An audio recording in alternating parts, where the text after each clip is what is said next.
वायवीय श्वसन क्या होता है ना, अवायवीय श्वसन क्या होता है ना, कैसे ये ग्लूकोज से कार्बन डाइऑक्साइड बनता है, आज हम देखेंगे क्लास 7 का पार्ट 6। जहाँ से अक्सर कंफ्यूजन होता है, हम लोग मारते तो हैं एग्जाम में लेकिन कंफ्यूज, वो पढ़ते भी कंफ्यूज हो गया, मारते भी कंफ्यूज हो गया, बाद में एग्जाम के बाहर बहुत टेंशन में आते हैं। तो आज ये अब ये खत्म होने वाला है। आप लोग को हमेशा प्रॉब्लम रहता है कि भैया लॉन्ग बने वीडियो बनाइए और क्लियर बताइए, तो क्लियर कर देंगे हम हर चीज़ का, ठीक है, आप लोगों को देखने में आसानी हो। लेकिन वीडियो एक जैसे मैं आप लोगों को बता दे रहा हूँ, ठीक है, टाइम निकाल के, इसी तरह आप लोग भी जिम्मेदारी है वीडियो को देखने से पहले एक शेयर जरूर कर दें अपने ग्रुप में दोस्तों के साथ, ठीक है। एक बार मैं पढ़ाऊंगा क्योंकि मेरे पास समय कम रहता है, तो फिर दोबारा हम शायद पढ़ा नहीं पाए, ठीक है। तो आप लोग पर वीडियो यूट्यूब पे रहेगा बड़ा पढ़ा हुआ वीडियो, आप लोग अपना देख लीजिएगा, ठीक है। बस मेरा ये एक बार आप लोग का पूरा हम करा देते हैं जहां आप लोग को दिक्कत ना हो, ठीक है। आगे देखते हैं।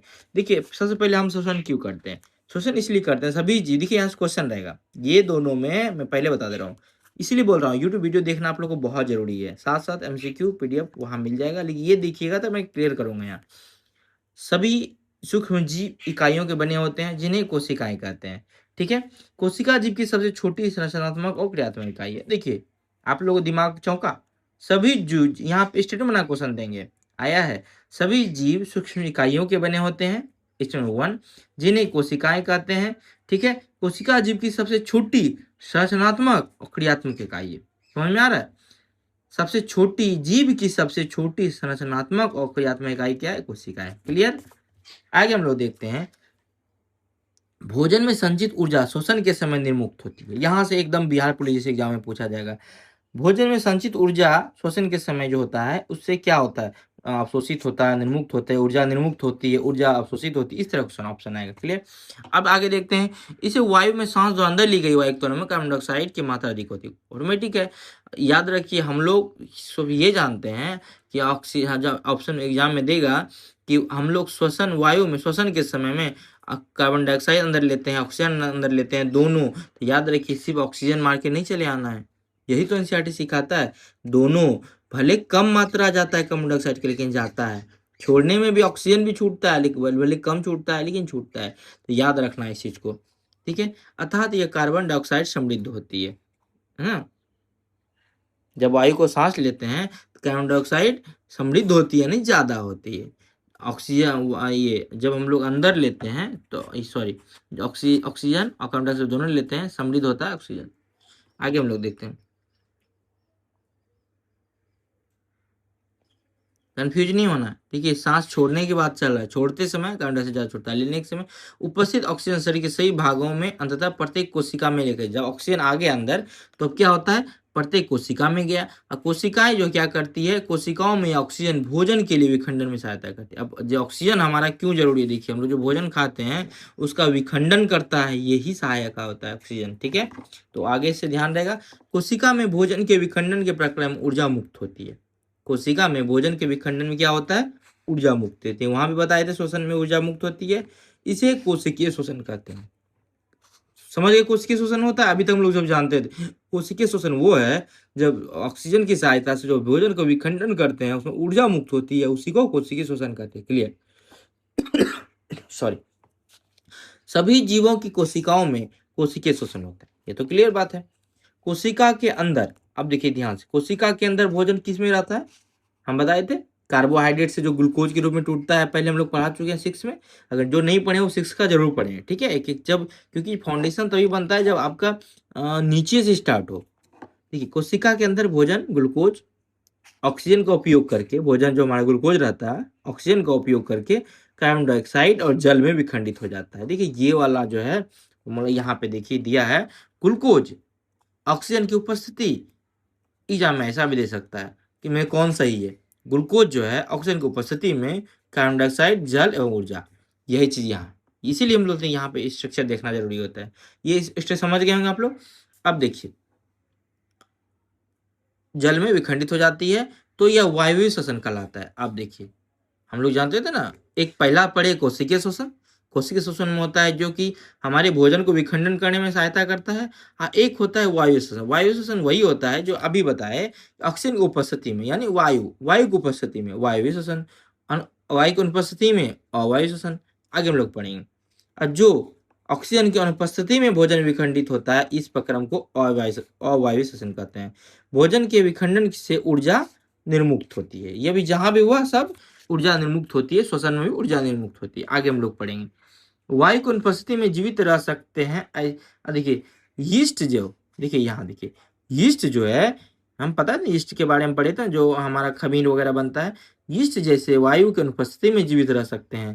देखिए यहाँ पे इसका एक सिंगल स्टूडेंट क्वेश्चन आ सकता है, वायु की अनुपस्थिति में जीवित रह सकते हैं। देखिए ये पे यही है, ऐसे जीव वायु अवायु श्वसन के द्वारा ऊर्जा प्राप्त करते हैं, इन्हें अवायु जीव कहते हैं।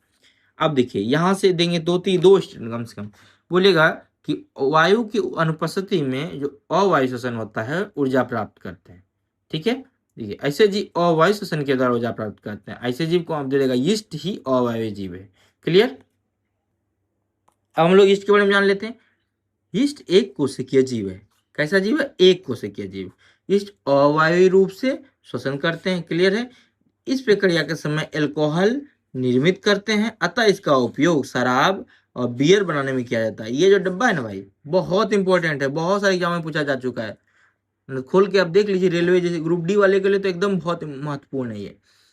यीस्ट एक कोशिकीय जीव है, अवायवीय श्वसन करते हैं, इस प्रक्रिया में अल्कोहल निर्मित होते हैं। ठीक है, इसका उपयोग शराब और बियर बनाने में किया जाता है। यानी कि डायरेक्ट दे देगा कि शराब बनाने में कौन सी प्रक्रिया होती है, वायु श्वसन, अवायवीय श्वसन, कोशिकीय श्वसन, तो याद रखना है। अब देखिए किस वायु की अनुपस्थिति में ग्लूकोज, अल्कोहल और कार्बन डाइऑक्साइड में विखंडित हो जाते हैं। हम बोले तो वायु की उपस्थिति में जो होता है वो कार्बन डाइऑक्साइड, हम यहाँ पे देखिए बताए थे, यही फार्मूला याद रखिएगा। ग्लूकोज वायु की उपस्थिति में कार्बन डाइऑक्साइड जल ऊर्जा, और वायु को अनुपस्थिति में यही सेम चीज ग्लूकोज अनुपस्थिति होगा यहाँ। ठीक है, तो काट लीजिएगा। अनुपस्थिति में अल्कोहल, कार्बन डाइऑक्साइड और जल। क्लियर। एक बार और दिखा देते हैं। उपस्थिति में कार्बन डाइऑक्साइड जल ऊर्जा, और अनुपस्थिति में अल्कोहल, एक अलग वहां पे क्या होता है, अल्कोहल कार्बन डाइऑक्साइड ऊर्जा, वहां पे क्या कार्बन डाइऑक्साइड जल ऊर्जा, यहाँ पे अल्कोहल कार्बन डाइऑक्साइड ऊर्जा। क्लियर हो गया, कंफ्यूज नहीं होना है। हमारी पेशी कोशिकाएं पता है इलेक्ट्रिकल में बनता है, हमारी पेशी कोशिकाएं भी अवायवीय रूप से श्वसन कर सकते हैं, लेकिन ये ऐसा थोड़े समय तक ही कर सकते हैं। पेशी कोशिका में कुछ ही समय तक श्वसन होता है। ठीक है, अवायवीय रूप से ऑक्सीजन की अस्थायी रूप से कमी हो जाती है। बहुत देर तक व्यायाम करने से, तेजी से दौड़ने से, कई घंटे टहलने से, साइकिल चलाने से, तो भारी वजन उठाने से अनेक कार्यों के लिए अधिक ऊर्जा की आवश्यकता होती है। अब देखिए हम लोग ये जितना भी एक्सरसाइज है इसके लिए अधिक ऊर्जा चाहिए, इसीलिए थोड़े समय के लिए, याद देखिए अस्थायी रूप से, इसीलिए बोले हैं ऑक्सीजन की कमी हो जाता है, इसीलिए इसमें अवायवीय श्वसन होता है। आगे हम लोग देखते हैं। लेकिन ऊर्जा उत्पन्न करने के हमारे शरीर में ऑक्सीजन की आपूर्ति सीमित होती है। देखिए हम ऊर्जा उत्पन्न करने के लिए हमारे शरीर में सीमित होती है। ऐसी स्थिति में ऐसी कोशिकाएं अवायवीय, देखिए होता क्या है ये, देखिए इसको बोलते एक तरह से इमरजेंसी बोल सकते हैं। देखिए हम लोग के पास कम रहता है, सीमित रहता है, जब हम लोग वायु की अनुपस्थिति हो जाती है तो सीमित समय के लिए अवायु वाला श्वसन हो जाता है।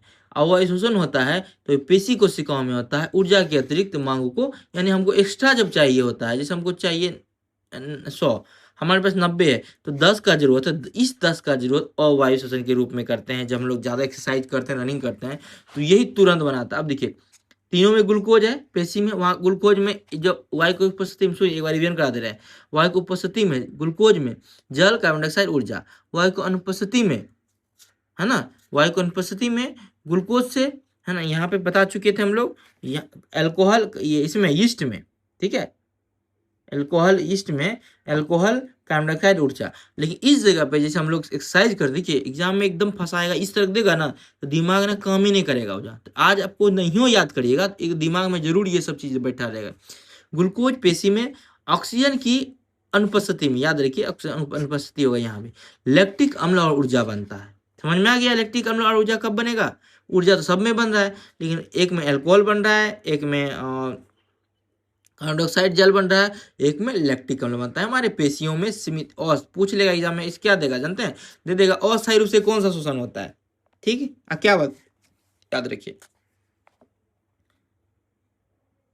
देखिए अत्यधिक व्यायाम करने के बाद हमारे पेशियों में ऐंठन होती है, यही लैक्टिक अम्ल बनने की वजह से। क्लियर, यही ऑप्शन में देगा, ये आंसर मारना है। पेशियां अवायवीय रूप से शोषण करती है। इस प्रक्रिया में ग्लूकोज के आंशिक विखंडन से लैक्टिक अम्ल और कार्बन डाइऑक्साइड बनते हैं। ठीक है, तो यहाँ पे ग्लूकोज पेशी में ऑक्सीजन की उपस्थिति में लैक्टिक अम्ल, कार्बन डाइऑक्साइड और ऊर्जा बनता है। ठीक है, इस प्रकार को ग्लूकोज आंशिक विखंडन होता है। यहाँ देखिए आंशिक विखंडन। लैक्टिक अम्ल का संचयन पेशियों में ऐंठन उत्पन्न करता है। यही जो जैसे ही लैक्टिक अम्ल बना तो क्या हो जाएगा, जैसे ऊर्जा आ गया, अचानक पेशी में आ गया तो उससे क्या होगा, ऐंठन होता होगा। गर्म पानी में स्नान करने अथवा शरीर में मालिश करवाने पर हमें ऐंठन से आराम मिलता है। देख लीजिए हमारे दौड़ने वाले जो भाई साहब हैं ये साइंस का इस्तेमाल करेंगे। जब भी आपके पैर में ऐंठन आ जाए, लैक्टिक अम्ल जम जाए तो क्या करना है, जाके बर्फ वर्फ नहीं लगाना है, गर्म पानी से स्नान करके शरीर की मालिश करवाना है। ठीक है, यह करना है। देखिए पेशी कोशिकाओं ऑक्सीजन की आपूर्ति बढ़ जाए, इससे क्या होता है, रक्त संचरण बढ़ जाता है और पेशी कोशिकाओं को ऑक्सीजन की आपूर्ति बढ़ जाती है। लैक्टिक अम्ल है ना, ये लैक्टिक अम्ल का कार्बन डाइऑक्साइड, जल और